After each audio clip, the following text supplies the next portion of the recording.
Now that's off. I have full access to the oil pan, so I'm gonna finish taking the bolts off and pull the pan down. So let's get it, man. All right, now I'm about to take the pan off, like I said, man. So I got 4 bolts left.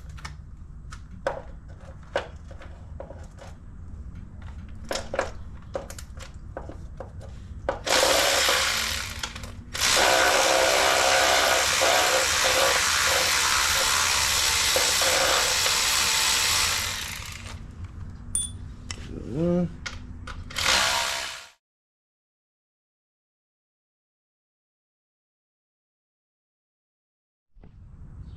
All right, so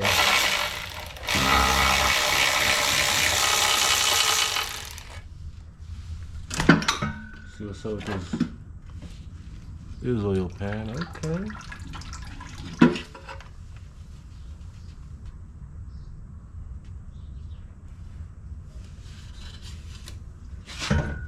Not too bad, not bad. Up under here.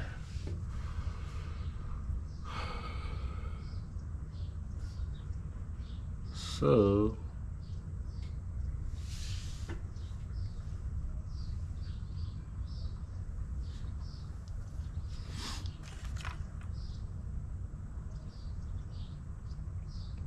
oh, gasket still on there, ain't going nowhere. Now I can start taking off the timing chain, taking off all this stuff, just to get to the rod bearings and all that. So, like I said, I want to make sure it's done right. So, got the oil pump, that thing done. So now when it's done right, oh, and I threw that in there. I'm gonna use that oil, man. It's good oil. Yeah, man. Start taking all this off, taking the pan off, taking this off, everything. So everything's gotta come off. Let's get it.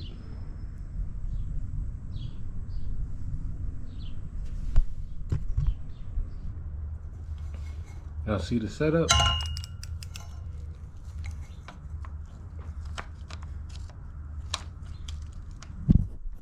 Let's see if it'll work.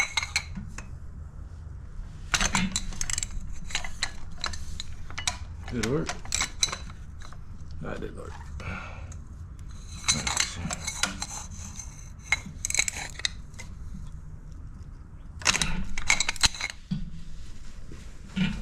There you go.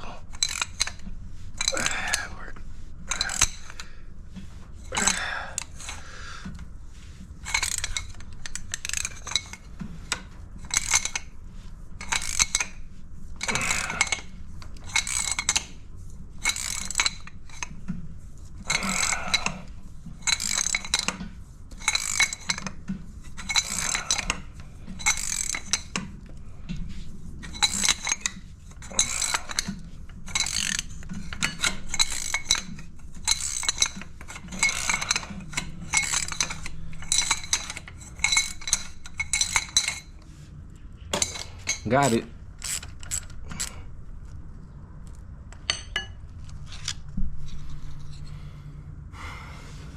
Took 3 of them, put them in there, bam.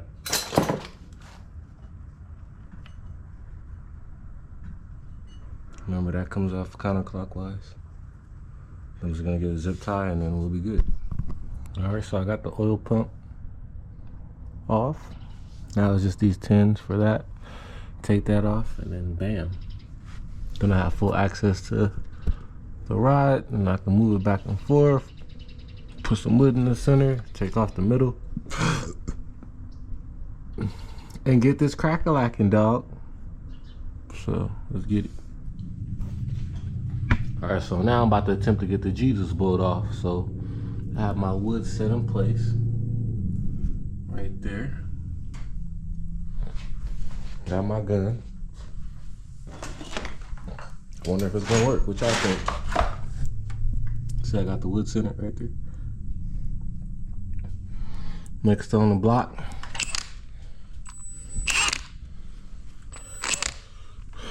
Let's see. Put it up here so y'all can get it. All right, y'all. What y'all think? Is it gonna work?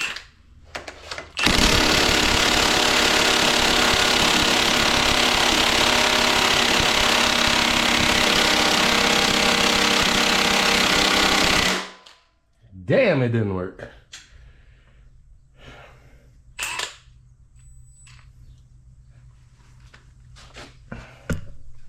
That's crazy.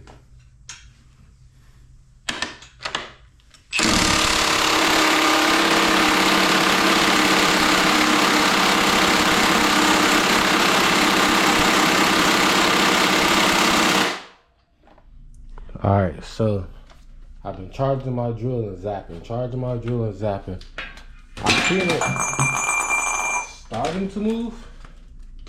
So I've seen it starting to move, so we may have it, man.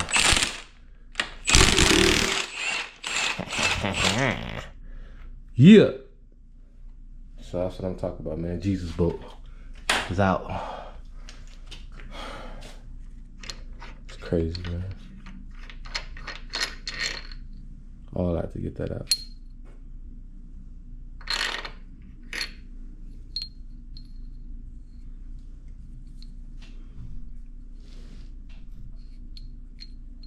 Crazy. All right, so I ended up taking out the water pump pulley. Bang, and I took off the main crank pulley and all that. Bang. Now, just gotta take off the bolts that go around it in order to seals, man. And that should come off. We should be Gucci.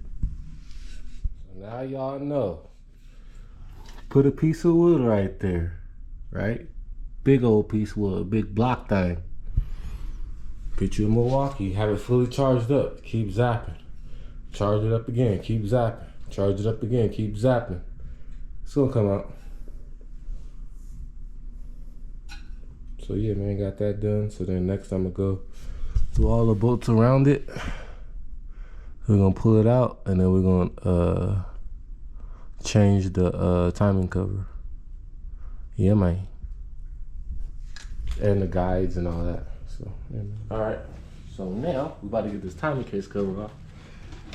So I got all the bolts off. Or do I think I got all the bolts off?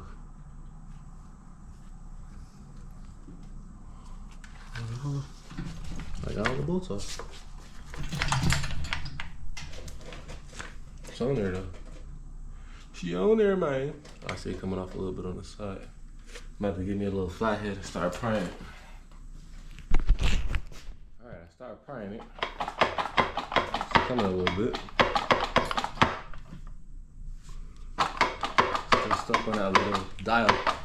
It's like a dial pin on the side. There we go. Soft, man. Bam! There you have it. Timing chain, timing guides. There you have it.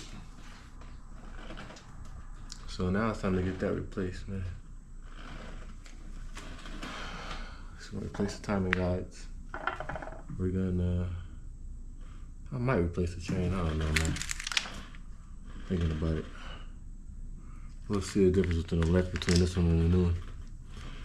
And then that's pretty much it, man. Put everything back together, change the timing guides, put everything back, then it was chipped right here. So I guess it's a good thing this is coming up.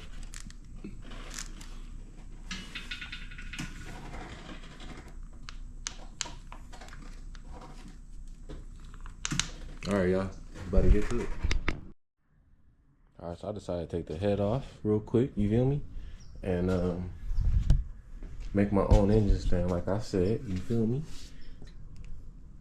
Snatch the head off. Now, got that marked. I don't know if that's right, but that's from the last time I marked it, whatever.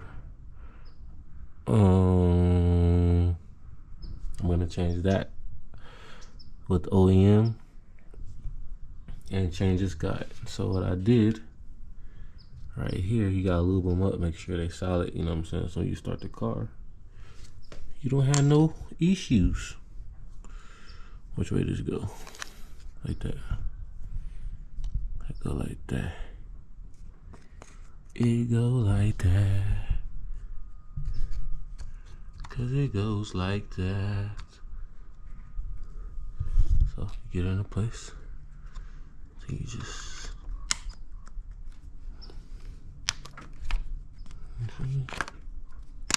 bam. That's on there.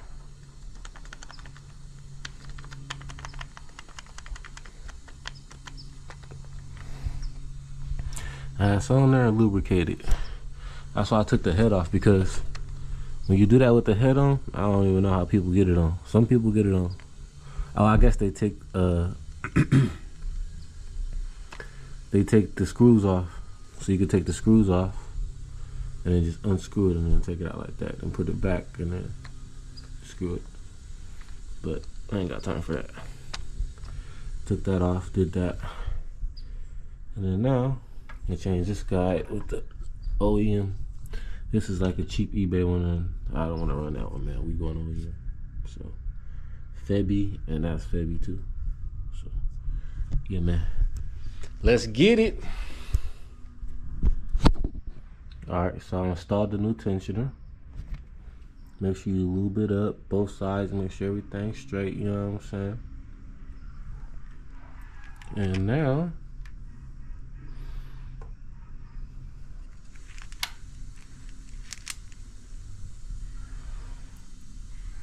time to finish cleaning this up for the timing cover gasket. So clean that up, and then I'm gonna start cleaning up the timing cover gasket, get that ready to slap back on. And yeah, man, we on our way. Let's get it.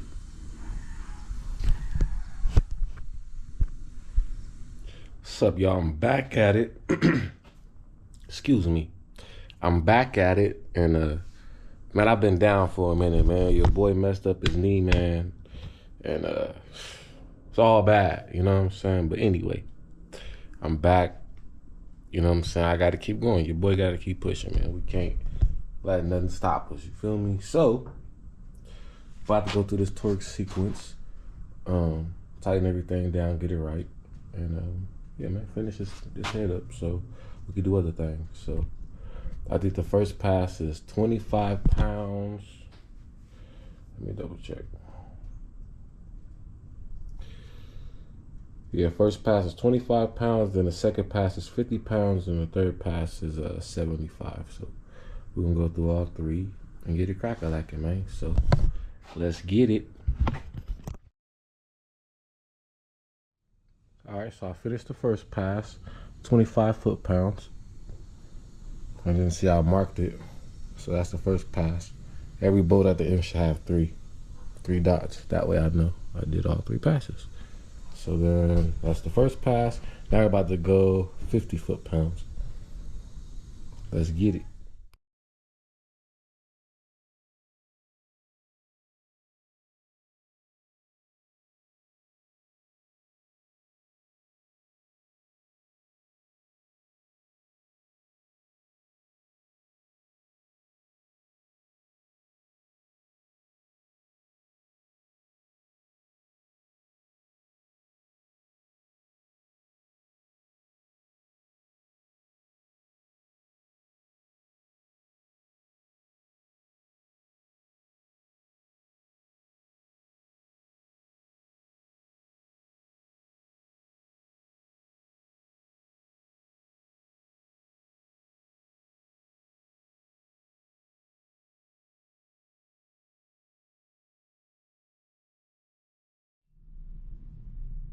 What's crack-a-lackin'? So now we back.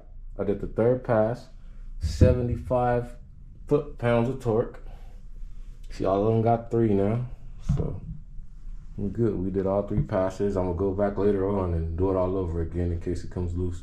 Probably do it like another day. Like let it sit 24 hours, come back, hit it again, and it should be all right. So did that. Now what I'm gonna do is lift the motor up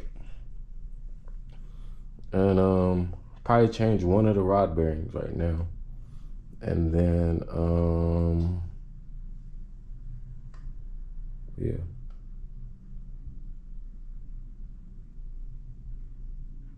I think that's what I'm gonna do. Lift the motor up. I gotta tighten the crank bolt. So right now I'm about to lift the motor up, tighten the crank bolt, and then we'll start doing the probably cams and rod bearings and all that. Probably do the rod bearings last because I do want to get that gauge and measure everything and making sure everything's right. I was just gonna slap them on there, but I think I'm gonna do it right this time and just use the gauge, measure everything, make sure everything right. We go through this journey together, you feel me? So, because everything is fine, I know. I could just swap them out, but I don't know. Maybe I might just swap them out, I don't know. But anyway, lift this motor up, tighten it back up, and yeah, lift the motor up, tighten up that, and then start doing the cams and all that.